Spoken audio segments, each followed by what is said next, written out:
Alkanes, ठीक है। और इस हेलो एल्केन्स में ये वाला क्वेश्चन देखिए, यहाँ पर एक रिंग है 6 कार्बन एटम की और 2 सब्स्टिट्यूशन है, एक में OH है, एक में CH3 है। 20% Sp2O4 से जब 358 केल्विन में पास करवाएंगे तो उसमें पूछा मेजर तो क्वेश्चन से एक एक करके करते हैं। अब ये वाला पार्ट क्या कहेगा बेटा जी, देखिए यहाँ पर जब एक प्रोटिक एसिड आपका कुछ भी हो सकता है, मैं इसको समझा दूँ आपको पहले।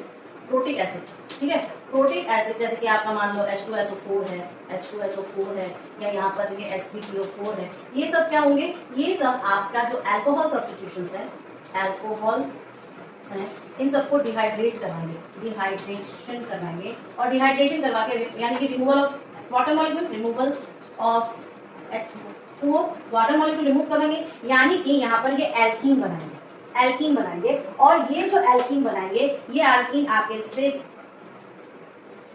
रूल से बनता है, यानी कि जो फेवरेबल होगा वो आपके फेवरेबल प्रोडक्ट जो होगा वो आपका मोर मिथाइल सब्स्टिट्यूट, मोर एल्किल सब्स्टिट्यूट्स की तरफ से।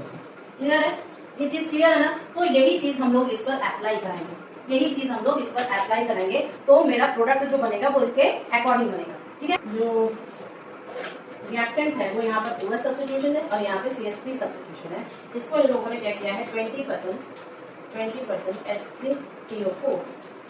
H3PO4 और साथ में हीट किया है, हीट कितने पे किया है आपका 358 केल्विन पे किया है। तो यहाँ पर जो मैकेनिज्म होगा वो E1 मैकेनिज्म होगा, ठीक है।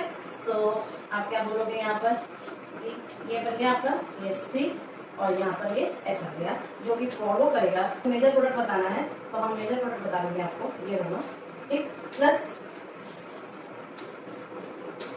ठीक है, ये आपका B है, माइनर प्रोडक्ट बनेगा, ये आपका A है, मेजर प्रोडक्ट,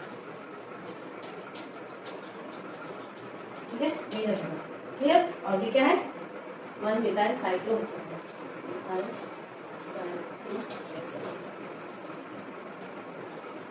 क्लियर है, समझ में आ गया कैसे बना, क्या बना।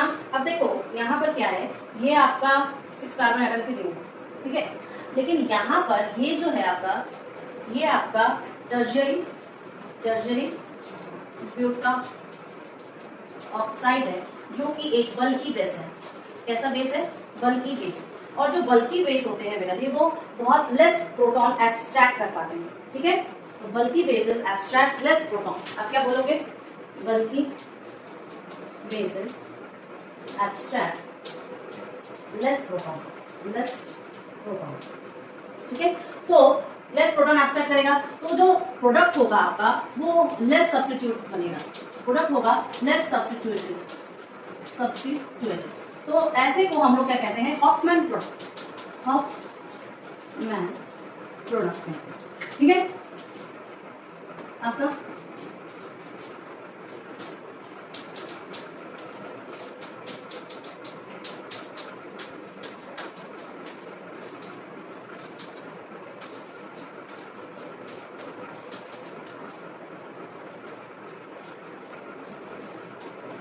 ठीक है, क्लियर है। तो प्रोडक्ट तो बनेगा आपका ये मेजर प्रोडक्ट, क्या बनेगा, मेजर प्रोडक्ट, क्लियर है ना। नाउ सी ये वाला क्वेश्चन क्या कह रहा है, identify A and B in the chemical reaction. अब बताओ यहाँ पर मेरे पास ये आपका रिएक्टेंट है, HCl से ट्रीट करवाएंगे बेटा जी, तो यहाँ पर क्या है Cl का अटैचमेंट होगा और कौन से रूट से होगा, मार्कोनिक एडिशन से होगा, ठीक है। इसके बाद इसे NaI और ड्राई एसीटोन से ट्रीट करवाएंगे, तो ऑब्वियस बात है Cl हटा के इसमें ट्विंकल स्टीम वाले से आपका I को बैठा देगा, ठीक। तो CH3 यहाँ पे लगेगा, यहाँ पर इसका डबल बॉन्ड, यहाँ पर इसका NO2, ठीक है। अब आपके नोमेनक्लेचर लिखो 4 ऑक्सी नाइट्रो हेक्स 2E, ठीक है। इसके बाद ये क्या देगा, HCl से ट्रीट करवाएंगे, और कौन से रूट से, मार्कोनिक एडिशन से, ठीक है। तो ये आपका क्लोरीन ग्रुप अटैच हो जाएगा, यहाँ पर क्लोरीन ग्रुप कहाँ पे अटैच होगा, तो आपके यहाँ पर OCH3 है, आपके यहाँ पर क्लोरीन ग्रुप होगा, आपके यहाँ पर NO2 ग्रुप हो जाएगा। फिर इसको आप किससे ट्रीट करवाओगे, NaI और आपके ड्राई एसीटोन। तो कुल मिला के आपका जो प्रोडक्ट बनेगा बेटा, वहाँ पे ये Cl जो हट के आपका I बन जाएगा। तो यहाँ पर OCH3 यहाँ पर आपका आई लग जाएगा, आप लग जाएगा, सॉरी यहाँ पर आप लगेगा, ठीक है। तो यहाँ पर आई लग जाएगा और यहाँ पर आपका NH हो जाएगा, ठीक है। तो आपका 3 आयोडो हो जाएगा, 3 आयोडो 4 मिथॉक्सी नाइट्रोमिक्सिन, क्लियर है ना। ये आपका रिएक्शन हो जाएगा। ए होगा वो आपका मार्कोनिकॉफ एडिशन होगा, Markovnikov addition of alkene group और क्लोरीन, ठीक है। और बी प्रोडक्ट जो मेजर होगा वो फिंकलस्टीन रिएक्शन होगा, रिएक्शन होगा जहाँ पे आपका क्लोरीन रिमूव होके आयोडीन अटैच, क्लियर है। क्लोरीन रिमूव होके आयोडीन अटैच होगा। तो ये simple following compounds will form the precipitate with aqueous AgNO3 solution most readily। अब हमारे पास A B C D।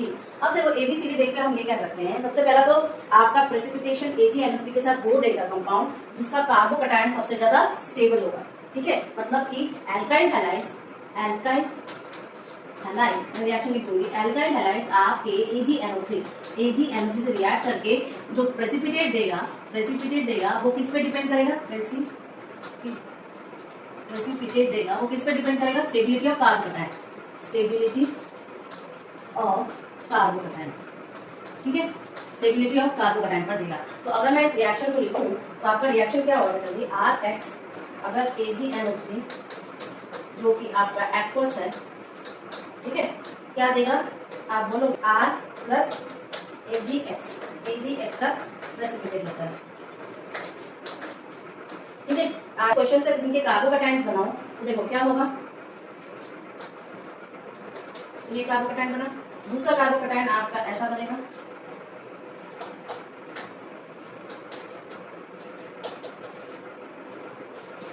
तीसरा कार्बोकैटायन आपका ऐसा बनेगा और चौथा कार्बोकैटायन आपका ऐसा बनेगा।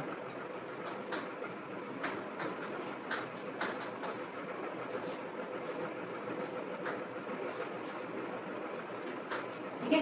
अब इन दोनों में से हम ये जानते हैं कि सबसे स्टेबल जो रहेगा ये वाला बनेगा, मोस्ट स्टेबल कार्बोकैटायन।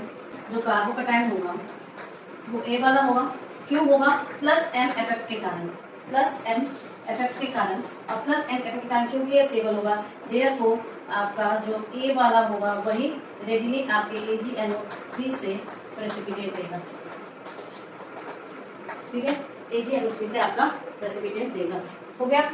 ये सारे क्वेश्चंस जो है ये करना बहुत जरूरी है, ये प्रैक्टिस सेशन है। और जब तक आप प्रैक्टिस नहीं करोगे, आप चाहे जितना भी थ्योरी याद कर लो, आपको कहाँ अप्लाई करना है ये जानना बहुत जरूरी है, ठीक है।